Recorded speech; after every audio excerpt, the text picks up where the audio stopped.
오늘 말씀은 출애굽기 9장입니다. 여호와께서 모세에게 이르시되 바로에게 들어가서 그에게 이르라. 히브리 사람의 하나님 여호와께서 말씀하시기를 내 백성을 보내리라. 그들이 나를 섬길 것이니라.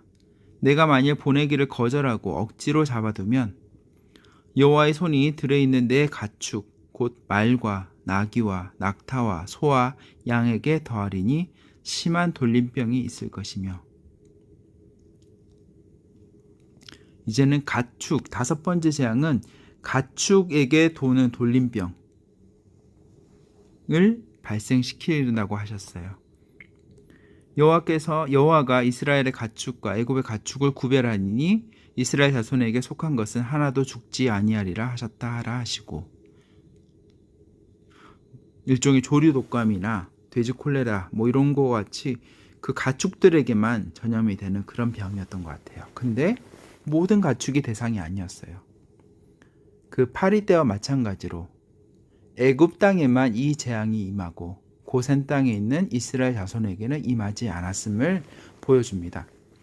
여호와께서 기한을 정하여 이르시되 여호와가 내일 이 땅에서 이 일을 행하리이다 하시더니 이튿날에 여호와께서 이 일을 행하시니 애굽의 모든 가축은 죽었으나 이스라엘 자손의 가축은 하나도 죽지 아니한지라. 바로가 사람을 보내어 본즉 이스라엘 가축은 하나도 죽지 아니하였더라. 그러나 바로의 마음이 완강하여 백성을 보내지 아니하니라. 이런 일은 정말 초자연적인 일이잖아요. 누가 봐도 정말 요즘 시대에 살면은 하나님이 누군지 모르는 사람조차도 이런 일을 봤으면 이건 정말 누군가가 정말 초자연적인 존재가 하신 거야 라고 인정할 수밖에 없는. 근데 바로는 이 일을 행하신 분이 하나님인지를 알면서도 그 마음이 완강한 것을 바뀌지가 않습니다. 여호와께서 모세와 아론에게 이르시되 너희는 화덕의 재 두 움큼을 가지고 모세가 바로의 목전에서 하늘을 향하여 날리라. 그 재가 애굽 온 땅에 티끌이 되어 애굽 온 땅의 사람과 짐승에게 붙어서 악성 종기가 생기리라. 자, 여섯 번째 재앙은 악성 종기인데, 이 악성 종기는 이제 피부병인 거죠. 되게 심한 피부병이 발생하는 건데, 그것이 사람과 짐승에게 모두에게 발병하는 그런 병이었어요.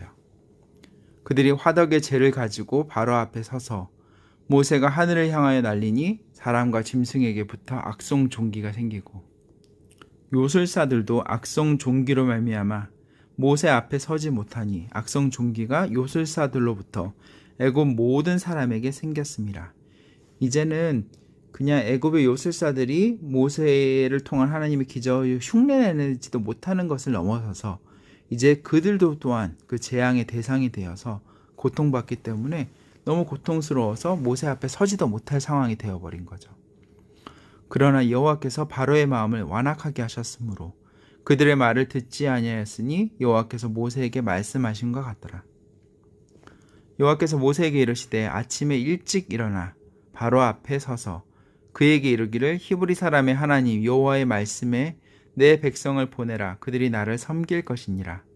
내가 이번에는 모든 재앙을 너와 내 신하와 내 백성에게 내려 온 천하에 나와 같은 자가 없음을 내가 알게 하리라.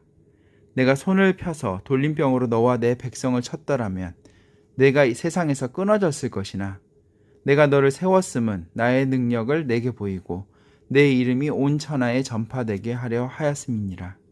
앞서 얘기했던 것처럼 하나님께서 이렇게 바로의 마음을 완악하게 하고 완강하게 만들어서 이 10가지 재앙을 끝까지 보게 하셨던 이유는, 첫째는 이스라엘 백성이 하나님이 어떤 분이신지를 알게 하는 것, 그리고 두 번째는 이스라엘 백성뿐만 아니라 온 천하에 하나님의 이름이 전파되게 하기 위함이라고 이야기를 합니다. 그럴 수밖에 없는 이유가 그 당시에 아직 바벨론이나 이런 그 주변의 나라들이 아직까지는 강성하지 못한 때였죠. 즉 뭐냐면 이 고대 근동 지방에서 최고의 강대국은 바로 이 애굽, 이집트였어요.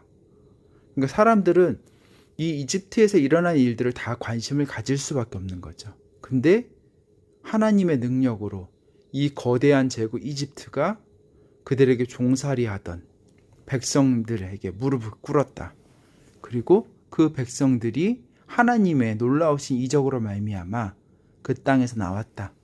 이런 소문이 퍼지면 하나님이 누군지를 알지 못하였던 그 주변의 모든 나라 사람들이 하나님이 누구신지를 알게 되겠죠. 내가 여전히 내 백성 앞에 교만하여 그들을 보내지 아니하느냐? 내일 이맘때면 내가 무거운 우박을 내리니 애굽 나라가 세워진 그 날로부터 지금까지 그와 같은 일이 없었더라. 이제 악성 종기에 이어서 우박의 재앙이 내리게 되고요. 이제 사람을 보내어 내 가축과 내 들에 있는 것들을 다 모으라. 사람이나 짐승이나 무릇 들에 있어서 집에 돌아오지 않는 것들에게는 우박이 그 위에 내리리니 그것들이 죽으리라 하셨다 하라 하시니라. 바로의 신하 중에 여호와의 말씀을 두려워하는 자들은 그 종들과 가축을 집으로 피하여 들였으나 여호와의 말씀을 마음에 두지 아니하는 사람은 그의 종들과 가축을 들에 그대로 두었더라. 여호와께서 모세에게 이르시되 너는 하늘을 향하여 손을 들어 애굽 전국의 우박이 애굽 땅의 사람과 짐승과 밭의 모든 채소에 내리게 하라. 여기 보면 바로의 마음은 여전히 강팍하지만 그 신하들 중에서는 이제 하나님께서 정말 살아계시는구나, 하나님께서 말씀하시는 것은 전부 이루어지는구나를 깨닫고 두려워하면서 그들이 비록 이스라엘 사람들은 아니지만 하나님의 말씀을 순종하는 것을 보게 됩니다. 그리고 마침내 애굽 땅에 우박의 재앙이 내리게 됩니다. 모세가 하늘을 향하여 지팡이를 들매 여호와께서 우레소리와 우박을 보내시고 불을 내려 땅에 달리게 하시니라. 여호와께서 우박을 애굽 땅에 내리시매 우박이 내림과 불덩이가 우박에 섞여 내림이 심히 맹렬하니 나라가 생긴 그때로부터 애굽 온 땅에는 그와 같은 일이 없었더라. 그냥 우박만 해도 사실 되게 위험해요. 이게 하늘에서 떨어지는 얼음 조각이기 때문에 높은 곳에서 얼음 조각이 우리 머리에 떨어지면 그것만으로도 다치는 것이 되게 심하거든요.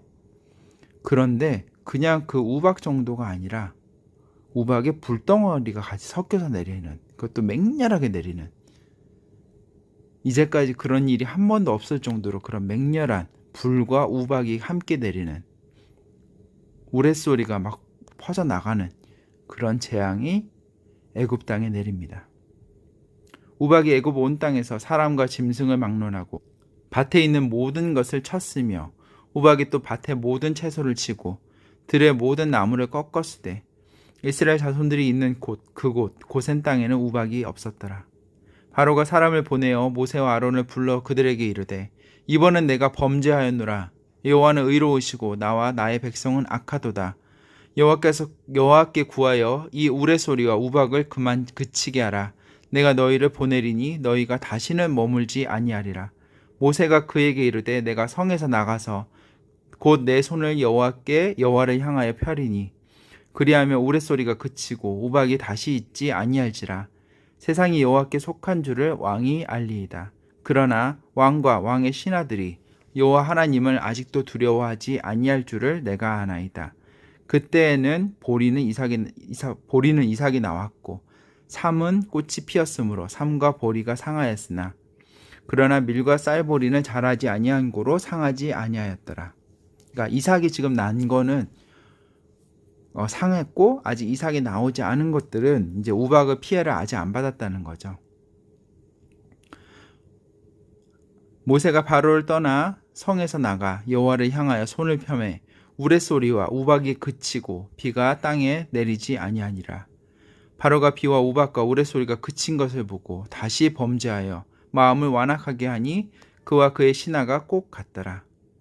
바로의 마음이 완악하여 이스라엘 자손을 내보내지 아니하였으니 여호와께서 모세에게 말씀하신과 같더라. 아멘. 오늘 여기까지 하겠습니다.